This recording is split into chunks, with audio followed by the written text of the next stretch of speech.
I know you guys want a chest deck. This is not about a chest deck. I'm working on it. So in the meantime, I did want to provide you something that has potential. And we're talking about unlimited revenge. So this centers around one unit that I talked about in my set review for Adventures of a Tiny Hero. I said that this unit is easily one of the top 5 cards to come out of this entire set because it synergizes so well with some great tools that we already have in the form of revenge. Let's take a look.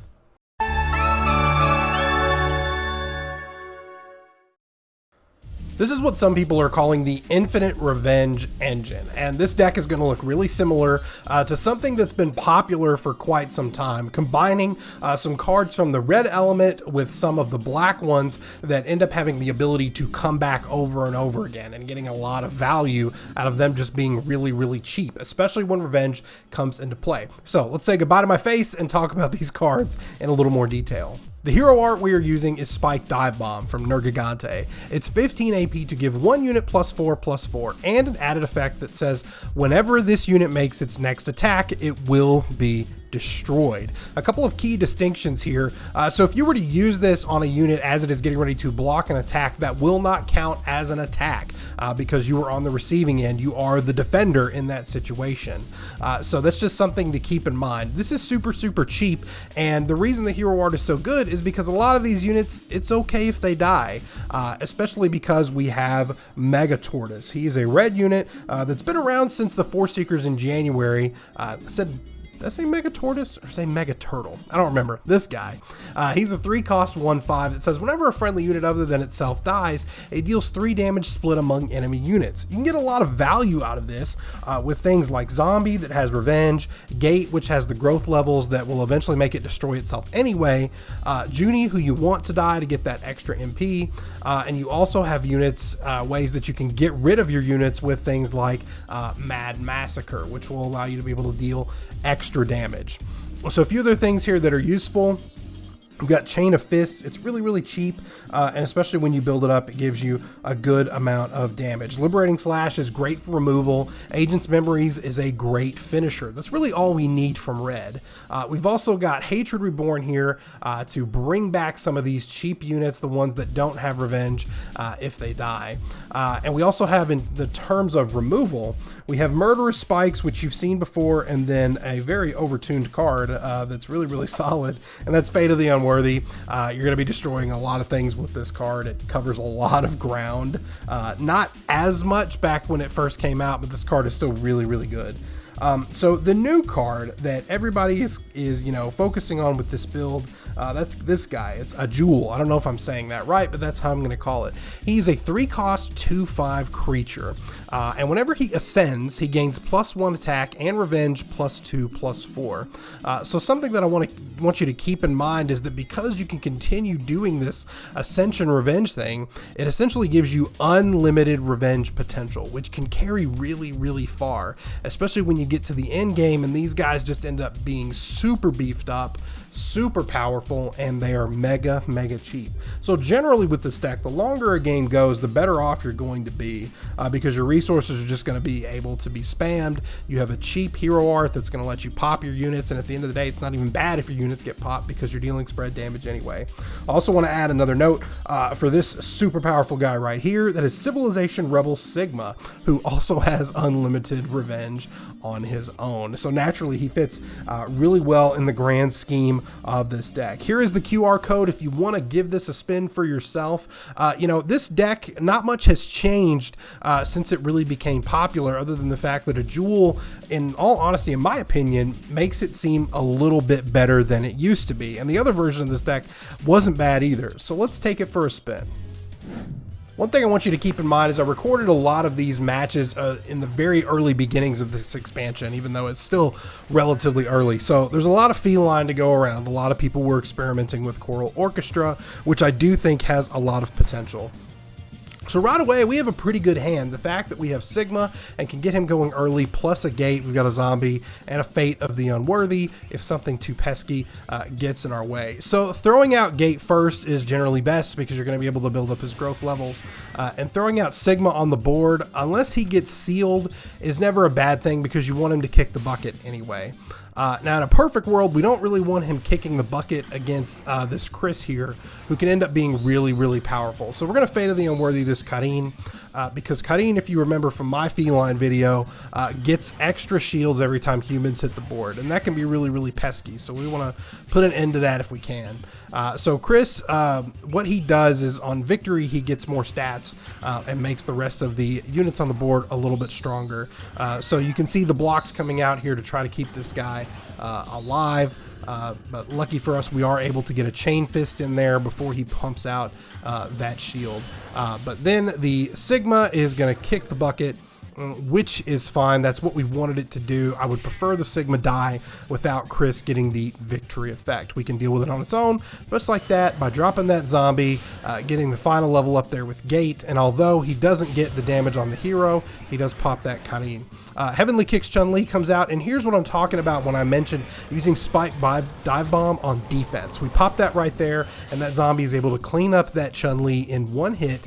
And then we go ahead and throw down Mega Tortoise just in case he decides to drop another unit, because when that zombie dies, we would get the bonus damage. He doesn't do it, and that's fine. We've got a pretty good lead here, and he opts to use Disarm to seal the gate, which is smart. The gate should definitely kick the bucket. He uses Exploding Lightning Rod, which we're not running Flight in here, so we don't really care about that. And the Hatred Reborn, what's fantastic about that is we get another gate. Now, normally being board locked is not fantastic, but because we have a Jewel who is able to ascend, it gives this deck a lot more potential than it normally has. So I'm not really crazy about the shield being over there, so we're going to use Chain Fist to get rid of that, and then he's going to put the Besieged effect on there, which, if you don't remember, reduces damage from 1 to 3 down to just 1. Now we've got Mad Massacre, and this will end up being 5 damage, and because it goes off, that's perfect. We get rid of that sealed gate that we don't need, and you'll notice we have drawn into a Revenge Sigma. So Raw Legendary Karin comes out here, and she can actually be scary in her own right too. So I opt to go ahead and use Spike Dive Bomb on defense again, and there was a little bit of desync there, but we've got pretty overwhelming board potential, so he decides to scoop that one. About a little Morgan, a little Temptation Morgan. What year is it? Is this 2019? No, this is 2020. Morgan's been making a little bit of a resurgence, and I think that's just because players who have been playing purple, you know, some of them want to get away from zero just because of the stigma of being a zero player. Plus, people have been experimenting quite a bit with Halt. Don't know yet how good that is, but anyway, let's get on to the match. So we started out with Gate, and Jury comes out. We've got a few ways that we can get rid of this Jury, and Jury, if you don't remember, from when she was really in her heyday, when she can come online with Feng Shui Engine there, she can become really, really annoying. So what we're going to attempt to do here is to scoop it with Murderous Spikes, and we actually get away with it. Which is really, really good. And he opts to use Demonic Intimidation to bounce the gate, which is not a bad move. Sigma is, you know, on life support, but that's what we want. We want Sigma to go ahead and get his revenge cycle and get back in that deck. So putting down Gate, again, is the best choice because the other units that we have in our hand that will get Gate to that next level, we want them to die anyway. So we throw down Junie so she can come out ahead of the trade with this unit here in the top if it gets to that. So Sting Chameleon comes down, which gives Stealth. Now, Stealth is not as good as it used to be, especially in this scenario. Stealth used to be a permanent buff if you weren't playing back in the day. It was a permanent buff, and it led to some really obnoxious matchups, and it was really prevalent in Worlds in 2019 in December. But that's not the case here. So he's going to attempt to put Double Trigger on this Sting Chameleon, and we did Revenge into an Ajul, and he is going to halt it, but we are going to pop our Hatred Reborn, and we're going to try and get us a useful unit from doing that. We end up scooping a Junie, which is not great. This Sting Chameleon thing could become a problem, but because we have Mega Tortoise, we can actually get some really good value here by popping this Junie, which is what we're going to opt to do, because not only are we getting the 5 damage from it, we are also going to be getting the 3 damage from Mega Tortoise.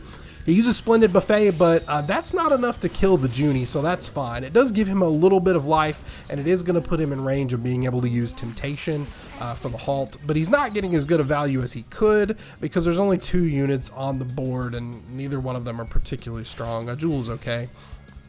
So we play another zombie here, in the middle. He plays another one of the units, I can't think of its name, but it gives weakness, which lowers the attack of a unit, which can be pesky. But we have other ways to kind of deal with our opponent's problems that they put down on the board. So it's not too big of a deal for us.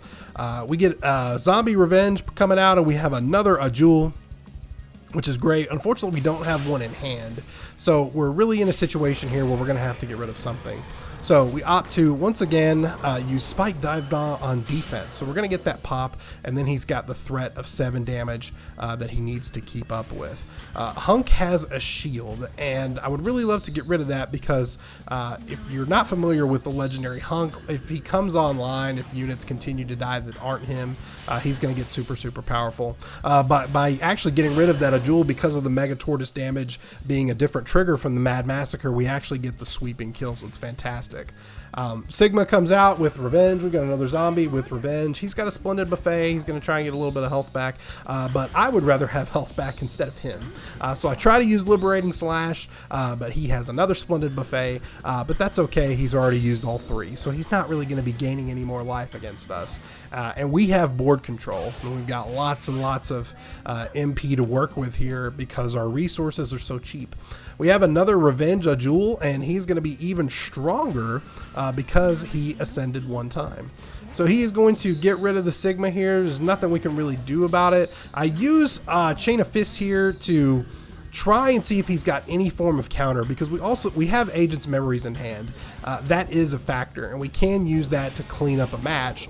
But you know, I want to do it in the right way. I don't really want it to get negated, especially in a closer game. Now, this isn't really a closer game. We're kind of running away with this, and as you can see, it's over with. We get the kill there with melee damage anyway. Last one is another Feline match. This one specifically with Plunder Blade. Probably the weakest of Feline's hero arts. It's in meme territory. It can be really obnoxious, but the RNG that goes with it, you know, kind of hurts its consistency. And in a card game, consistency is generally going to be above almost anything else in a good card game anyway. So we start out with Gate. Gate's the way to go. Gate's the way you want to start. You could choose to go with either Mega Tortoise or Zombie here, depending on what you're up against. And what we're actually up against is Big Chun. I remember now, I haven't seen this card played hardly at all. So what we do is we play the other zombie. Gate gets the extra level up, so he's going to clear that Big Chun anyway, and we're doing okay. So the fact that we've got 2 units that can kick the bucket is great for us, and then the Mega Tortoise. So he gets his Plunder Blade by playing the Felicia, which ends up giving you 2 other Felicias. So this is a little bit of a better board than what we have, but we do have a Jewel up top, so it's not that big of a deal, and we are going to opt to go ahead and use this Spike Dive Bomb that we have. We're not going to get it on defense, unfortunately, because our attack bar was a little bit further. But he has Murderous Spikes to get rid of that Tortoise. There's nothing we can do about it. The only thing we can do is use the free MP to get a Chain Fist off, which will clear out the other Felicia. And this top one won't be able to survive against a Jewel anyway. See a little bit of desync there. So we're okay. Actually, we're better than okay. The life totals, you know, he is bloodied in the Dungeons and Dragons terminology, if you're familiar. He's almost a half health. So we use Hatred Reborn, we get a Tortoise back, and we're in great shape. We got a lot of tools to dish out a lot of pain, depending on what comes out. The old school, one of the old school Felines comes out, but we have Fate of the Unworthy, which that is within target range.